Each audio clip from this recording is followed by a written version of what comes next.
Hi everyone, Rupam চলে এলাম নতুন ভিডিও নিয়ে। তো জাস্ট না ঘুম থেকে উঠলাম আর কি। তো ঘুমানোর আগে একটা নাটক দেখে ঘুমিয়েছিলাম দুপুরবেলা। নাটকটা ওই দুপুরবেলার দিকেই এসছিল। নাম ছিল চিঠি দাও, ঠিক আছে? এবং এই নাটকটা ডিরেক্ট করেছে সৈয়দ শাকিল। তো কেমন লাগলো এই পার্টিকুলার ড্রামাটা? এর আগেও সৈয়দ শাকিলের একটা নাটক দেখেছিলাম, সেখানে অপূর্ব এবং তাসনিয়া ফারিন ছিল। নাটকটা বেশ ভালো, একদম মানে একটা বাস্তবের ঘটনার উপর ভিত্তি করে বানানো একটা মানে নাটক ছিল। মানে একদম মানে কোথাও গিয়ে তুমি মিল পাবে, ঠিক আছে? এরকম ঘটনা প্রায় তুমি দেখতে পারবে। নামটা ভুলে যাচ্ছি, এই আগের ঈদেই বেরিয়েছিল। ছিল বা অপূর্ব এবং তাসনিয়া ফারিন ছিল, ঠিক আছে? বেশ ভালো লেগেছিল এবং ওটা একটা ইমোশনাল ড্রামা ছিল।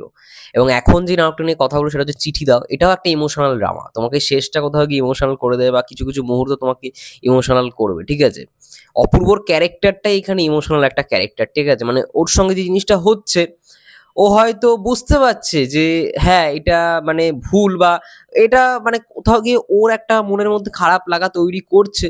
বাট ওর আর কিছু করার নেই, এমন একটা পরিস্থিতি কোথাও গিয়ে ক্রিয়েট হচ্ছে। এখানে অপূর্ব তার সঙ্গে সঙ্গে তরুণীকে তোমরা দেখতে পারো, ঠিক আছে? মুখ্য চরিত্রে এই দুজন রয়েছে।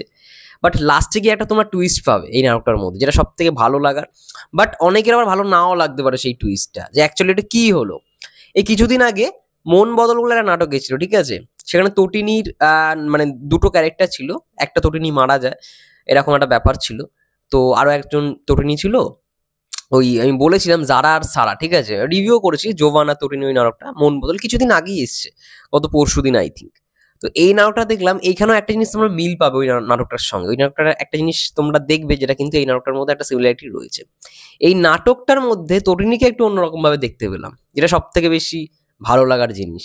অপূর্বকে তো এরকম চরিত্রে আগেও দেখেছি, বাট অপূর্ব তরিণী জুটিটা আমার কোথাও গিয়ে মনে হয় এখন নাটকের জুটির মধ্যে একটা অন্যতম জুটি হয়ে উঠেছে। অপূর্ব এবং তরিণী যে কটা কাজ করেছে, বিশেষ করে তো আমরা এই জুটিটাকে দেখতেই পেলাম জাকারিয়া শৌখিনের মাধ্যমে। জাকারিয়া শৌখিন যখন পথে হলো দেরি, পথে হলো পরিচয় ব্যাপারগুলো আনলো, তারপর থেকেই দেখবে যে এই মানে এই জুটিকে নিয়ে নাটক কিন্তু খুব ভালো রকম ভাবে চর্চায় আসে। এই কিছুদিন আগেও একটা নাটক এসেছিল ফিরে আসা, খুব দারুণ একটা কনসেপ্ট। মানে স্টোরিটা একদম নর্মাল, বাট কনসেপ্টটা ভালো। কনসেপ্টটা একদম খুব ভালো। ওটা যদিও বা স্টোরিটা লিখেছিল অপূর্ব ভাই আর নিজে, আমাকে অনেকে কমেন্ট করেছিল।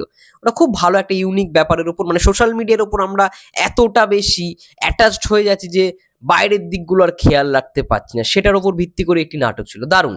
তো এই নাটকটার মধ্যে আমি অবশ্যই গল্পটা রিভিল করতে চাই না তোমরা, আমি চাই তোমরা গল্পটা দেখো, নাটকটা দেখো। একটু ইমোশনাল ড্রামা, বাট শেষে গিয়ে তোমার মনে হবে মা এটা কি হলো, এটা কি হলো। তো এরকম একটা ব্যাপার কোথাও গিয়ে মনে হবে। অপূর্বর পারফরমেন্স এখানে সত্যি খুব ভালো। তরিণীকে একটু অন্য রকম ভাবে দেখলাম, ওটাও বেশ একটু অন্য রকমই লাগলো। এবং ওভারঅল একটা আমি বলবো যে ভালো ড্রামা তোমরা উপভোগ করতে পারো যারা ইমোশনাল ড্রামা দেখতে পছন্দ করো। গতকালকে একটা ড্রামা দেখেছি, মিথ্যে প্রেমের গল্প, ওটা তো খুবই ইমোশনাল, ওটা পুরোপুরি ইমোশনাল বেসড একটা স্টোরি। বাট এইখানে কি বলতো, এইখানে তোমরা একটা ব্যাক স্টোরি দেখতে পারবে বা প্রেজেন্ট স্টোরি দেখতে পারবে, এইরকম ভাবে গল্পটা সাজানো হচ্ছে। তার মধ্যে একটা রোমান্টিক অ্যাঙ্গেল আসবে। নাটকটার মধ্যে পুরো যে ইমোশনাল পোর্শন এমন না, একটা রোমান্টিক অ্যাঙ্গেল আসবে। রোমান্টিক অ্যাঙ্গেলটা আসার পর আবার কোথাও গিয়ে এমন একটা সিচুয়েশন আসবে, ভাববে যে এটা কি হলো, ঠিক আছে? তো এখানে চিঠি দাও নামটা দেখেই বুঝতে পারছি যে চিঠি আদান প্রদানের একটা কিছু ব্যাপার তো রয়েছে, ঠিক আছে? বাট চিঠি আদান প্রদানের মাধ্যমে কি হচ্ছে, অ্যাকচুয়ালি কে কথা বলছে, অপূর্ব কার সঙ্গে কথা বলছে, এটা তোমরা জানতে পারবে এই নাটকটার মাধ্যমে। এবং আমার মনে হয় ভালো, সৈয়দ শাকিরের একটা ভালো নাটক আমি কোথাও উপভোগ করলাম। এই নাটকটা দেখে আমি ঘুমিয়ে পড়েছিলাম, তারপরে মনে হলো বিকেলে এটা রিভিউ করি। তো যাই হোক, অনেকে দেখলাম বলেওছে যে এই চিঠি দাও নাটকটা এসছে, এটা তাদের রিভিউ করো। আমি ঘুম থেকে উঠতে দেখছি অনেক মেসেজও পেয়েছি। তো অপূর্ব নাটক যখনই আসে আমি মিস করি, আমি সবসময় দেখি, যেই নাটকই দেখি না কেন সেগুলোই চেষ্টা করি রিভিউ করার। এটার প্রেজেন্টেশনটা খুব ভালো লেগেছে আমার। তোমরা হয়তো একটু মন দিয়ে দেখো, তাহলে জিনিসপত্রগুলো বুঝতে পারবে। খাপছাড়াভাবে দেখলে কিন্তু বুঝতে পারবে না, কারণ এখানে প্রেজেন্ট কিছু ঘটনা, আবার পাস্ট কিছু ঘটনা, আবার প্রেজেন্টেরই আরো একটা ঘটনা চলছে, চিঠি লেখালেখি। এটা একটু তোমাদের একটু মাথা গুলিয়ে যেতে পারে। তাই শেষে গিয়ে মেন টুইস্টে যখন পাবে তখন তোমাদের কাছে ক্লিয়ার হবে, আর মন দিয়ে দেখলে জিনিসটা প্রথম থেকে ক্লিয়ার থাকবে। এটাই আর কি বলার। একটা বেশ ভালো নাটক দেখেছি, কনসেপ্টটা বেশ একটু অন্যরকম কনসেপ্টের, বুঝলে তো?